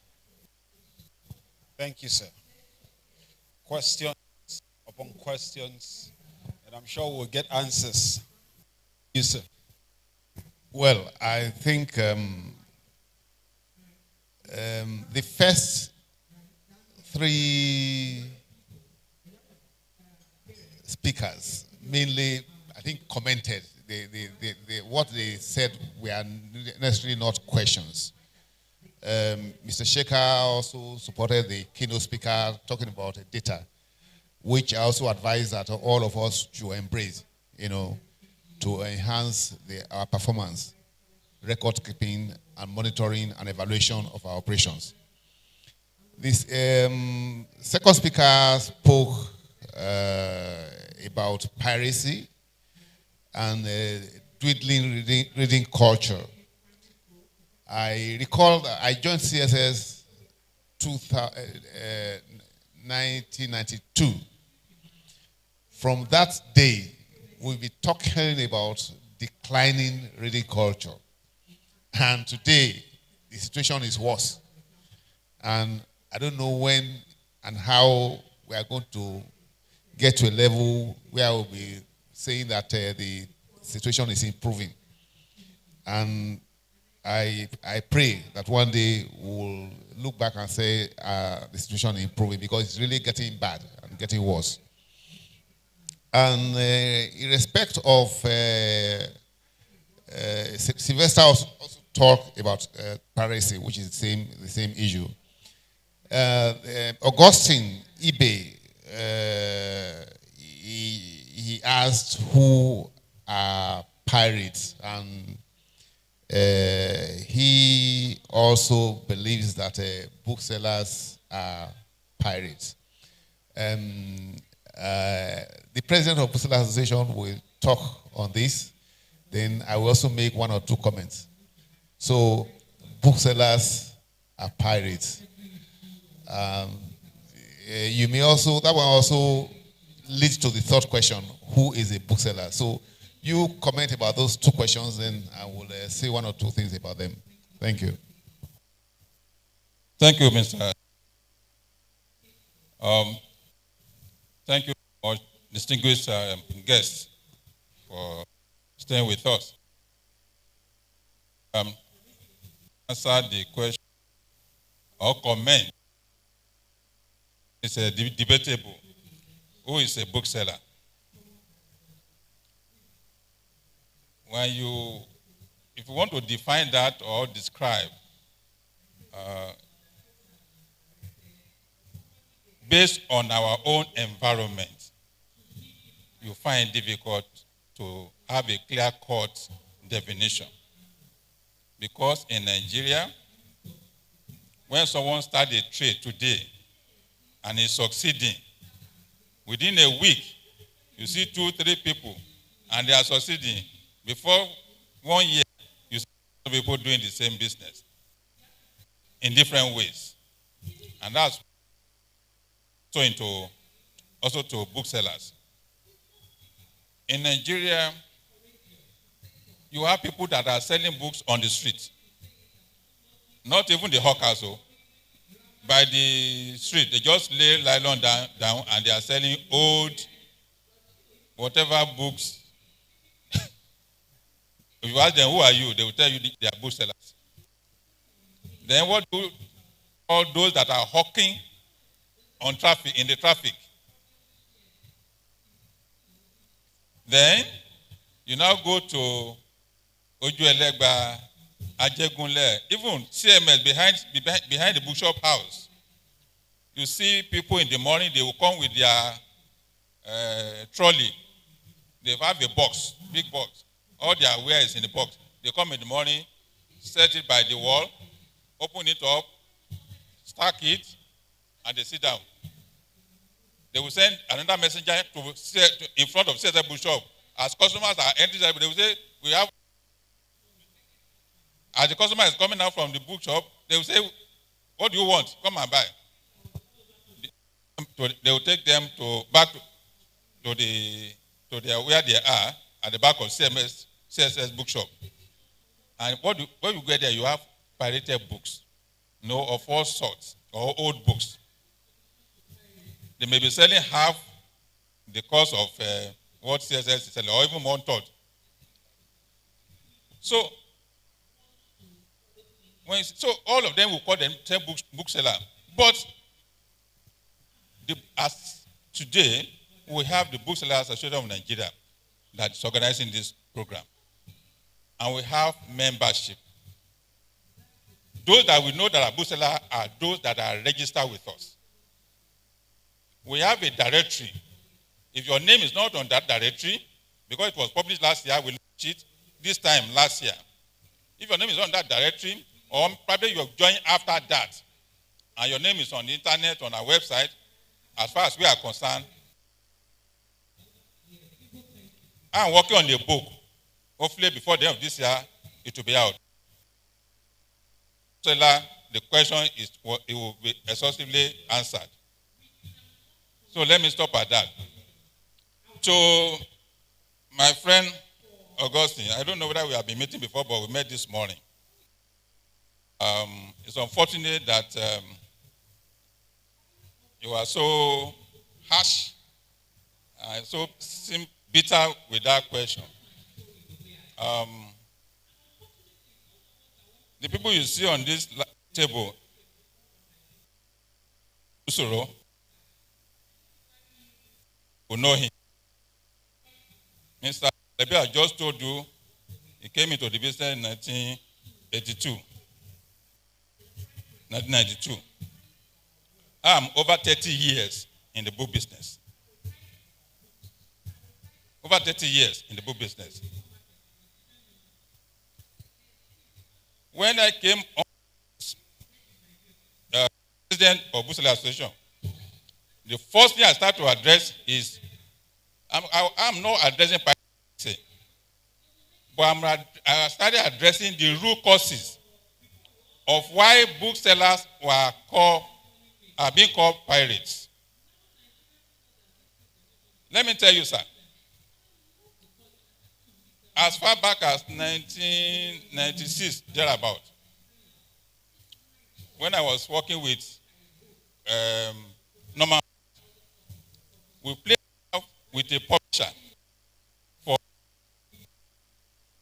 we have other, I think it was about 200 copies, one title,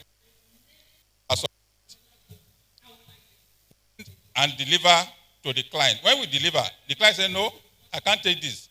This is not a good copy. The fellow didn't even use the word pirates, but he rejected it. I was wondering. So we took it back. I was still young, in the industry then. Though I know pirate, but I was still young. But that was my first contact. So I called the person back. He's still alive. He was the area manager. I won't mention the company. Area manager of a publishing company. I've said this in publishing publishing conferences a number of times. Area manager based in this Lagos sold to us pirated books. When he withdrew the copies and refunded our money.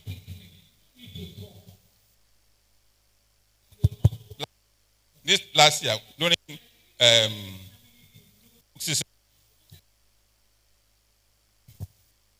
Oxford University, they don't have the Oxford Dictionary. It was not in the market.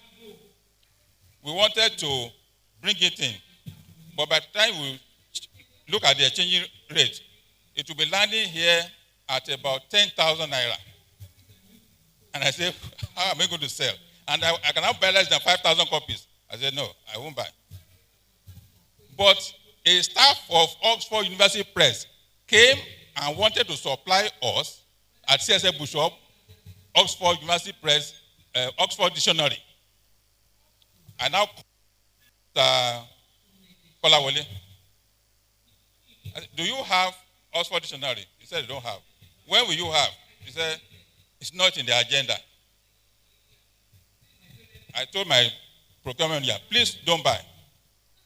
I now invited the guy. Somebody wanted to buy in Ibadan. I said, you should go and supply the person. He ran away. He said he didn't have again.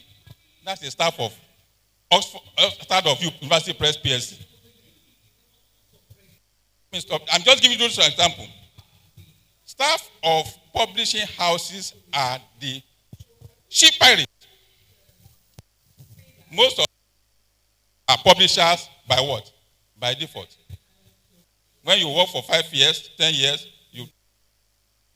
your employer's book, you go and duplicate it, and then you start selling, you become a publisher. So this is not for us to I attend your conferences every year. In the last 2 years, they start when I'm not in their discussion. Yes. If I'm not in their discussion panel, last year in Ibadan, when the conference was on, I was not in the discussion panel. They said, let Mr. Olubatu contribute to this thing. I was in the community committee for last year in Ibadan. So, please, when we talk of piracy, the last time I said, we are all guilty. Let's forget, this blame game will not help us. And it's not, we have moved beyond what you are saying, sir. We have moved on. Unfortunately, Mr. Abadiga has left. He will have, he's the one that have answered this question. Move on beyond what we are doing.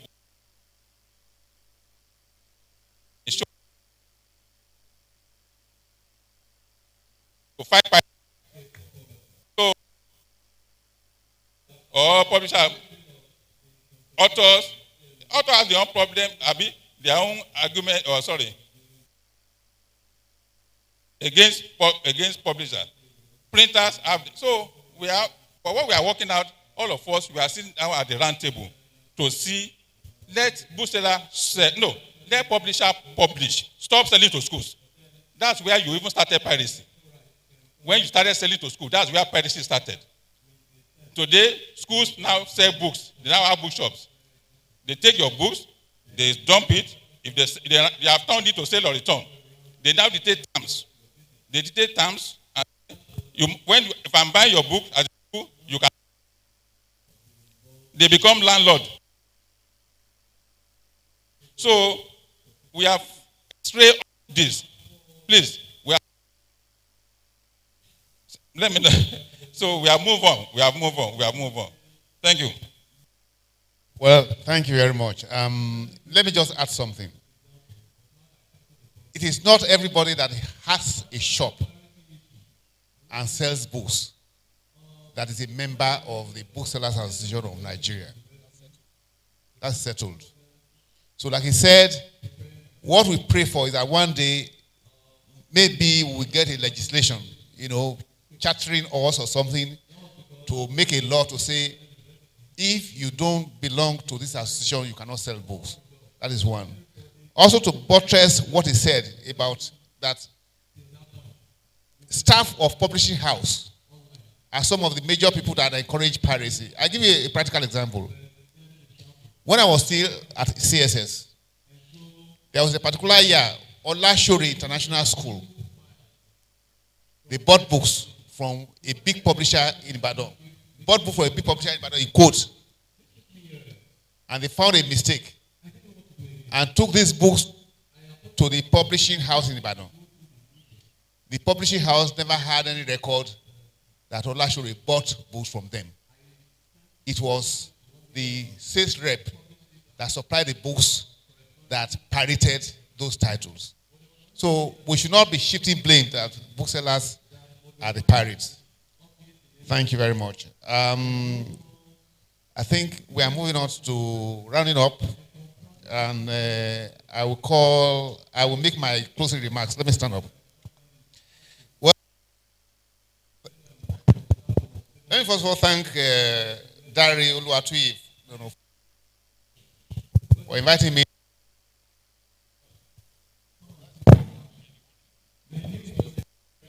So I thank him for inviting me this conference. Actually, he called me. He called me 2 weeks ago. I said, "Excuse me, sir. I want to ask you for something. Please don't say no." And I said, "What is it?" He said, "It's something you can afford." I said, "How do you know my capacity?" He said, "I know your capacity." I said, "Capacity now may be different world. Me that you knew when I was your boss at CSS Bookshops." He said, "I know you can do it." I said, "Okay, let me know. Check your phone. I've sent a message by you." And I saw he said, "I want you to be the chairman of so. And I didn't say, okay. I just replied, I said, "Yes, I will do it." I hope. Thank you very much. I think to round up, basically, all of us are in agreement that book selling in Nigeria needs repositioning. There's no doubt. And from even the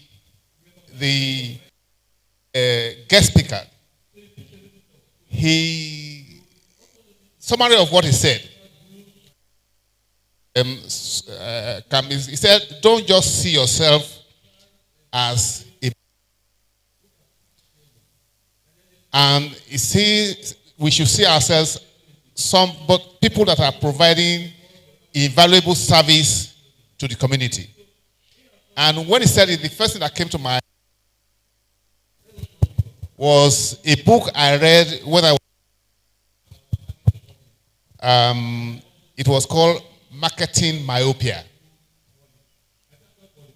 that was teaching the fact that if you are providing a product or service, don't see that product as what you are providing.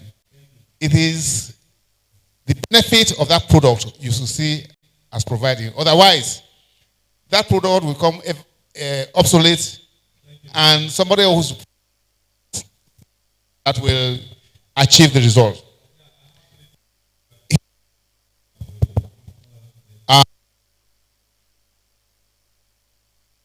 Books. And the method of selling. Data. He spoke about the fact that if you are selling physical books so many years ago, now a lot of people are buying e-books. If you had a bookshop on Broad Street and you expect people who are now buy books online, either from your website, you put it on Amazon or other platforms. Amos Rose said many years ago, which I also want to take away. What he said many years ago, I don't know, I think you will remember. He said, if you want to the state of development of any country, enter their bookshops.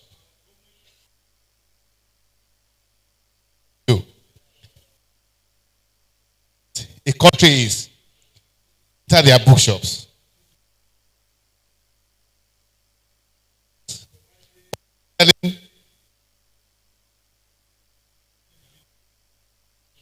So,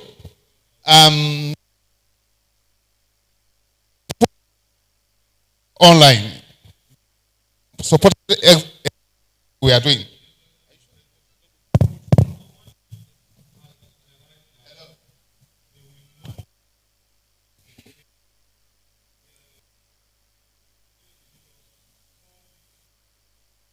One of the things that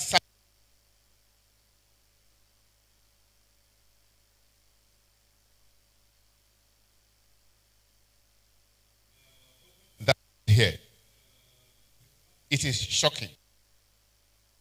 Can an association you say you belong to be having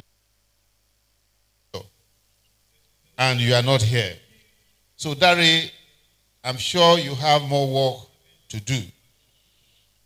And I also believe that if it is course here today, chief today, we have the money, drop it,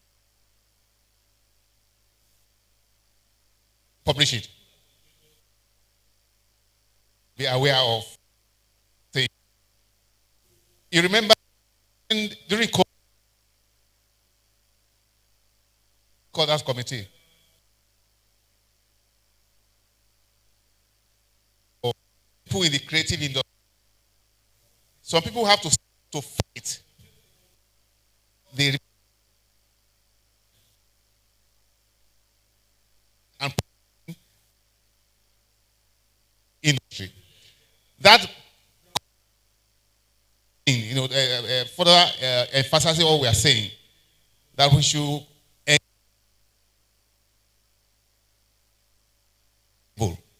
so that when a decision is going to be taken, remember us.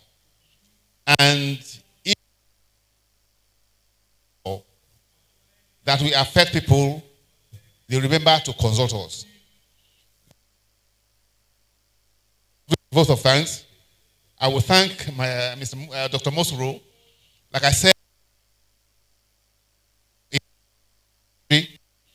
and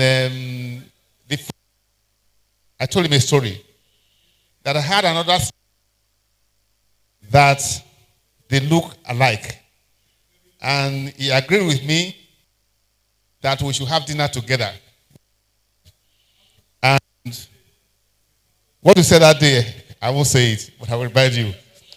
When we met at Sheraton Hotel, And when they saw themselves, Mr. Mosro made a comment. But I will say, I will remind him. Unfortunately, that my friend is late now. Died late last year at the age of 79. May his soul rest in peace.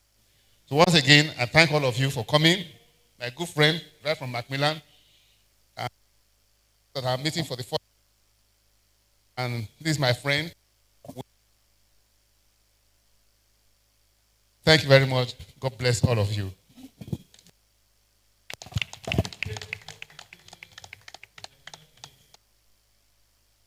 Thank you very much. We have come almost to the end of this program.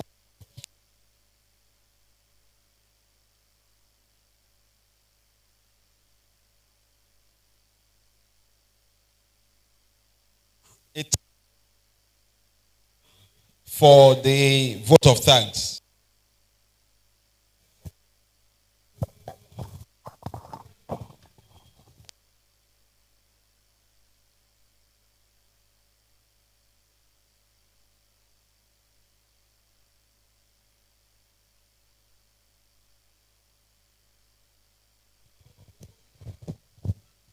Thank you. Thank you very much. I want to thank the Booksellers Association for putting up this program at a time like this. Repositioning booksellers in Nigeria, a call to greater action.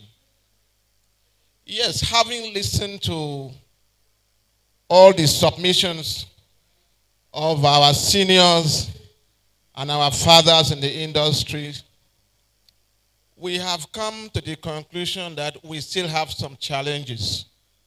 I listened to the barrister, the issue of piracy, the dichotomy between the publishers, the printers, and the booksellers, and the fluid nature of bookselling, where we have a potpourri of participants and dealers. I want to start to thank the president of this association for a yeoman's job, running around everywhere, trying to gather the people, because the booksellers themselves, you see them now, they are like the wind. They blow in and they blow out. It's difficult to get them together. But in the last few years, he's been able to do some work and raise the banner for booksellers. So let us put our hands together for Mr. Dare Oluwatui. I also want to thank our father in the industry, the Baba Booksellers Ibadan. I remember when I started the business about 24 years ago, your bookshop was a very, very good point for us to start at Yaba. I cannot thank you enough, because I started as a medical book consultant. I do medical books, and your bookshop helped us so much to the extent that we're able to feed the faculties all around this country. We attended medical conferences, and we learned a lot from our participation in those conferences. What normally happens is that we will come to your shop, we will gather the books, and then we go to conferences to exhibit. Annual conferences, NMA, Society of Obstetrics and Gynecology, and you had a rich collection of medical books. So I'm very proud and happy that you are still in the business to mentor us that are coming up. Thank you so much, sir, for sparing time to partner with us. I also want to thank the CSS Bookshop for helping us and other booksellers, because I will tell you that book selling is like insurance selling. The demand for book is inelastic. And you don't sell books alone. You need agents and dealers and supporters. That is why you have in insurance companies, you have insurance agents. You have the brokers, you have all kinds of people in the insurance, because it's so vast that nobody alone can do insurance. And you go out to sell your policy. You don't just sit in the office. Because if you sit at home to sell insurance, it will be very difficult. The same thing with our business as booksellers. So when we come to practical sessions like this, we need to sit down and listen to the leaders, people who have gone ahead of us. Some of them are also publishers. Some of them are printers. So there is a mix of experience that they have to drop for us who are coming up. So I'm very happy to see the network of people, even publishers. Anna, representative, Mr. Dayo, who is still very much in the business. I'm so happy for what you have said here today. Mr. Richard Mama, the consultants. I'm so happy, and I believe what we have done today is going to ignite a new energy for us who are in the business. It's just that we don't have much more of our members here for some reasons that we are trying to work on and see if we can develop on it for the coming year. But I believe that this session has been so much beneficial. The online presentations, the book-selling international companies, and all the people that have had contributions and questions that have been raised on this platform. I want to thank you all for being patient and spending time to partner with us in this session. Thank you so very much, and God bless you as we look forward to the next session that is coming up shortly. Thank you so much. God bless you. God bless you.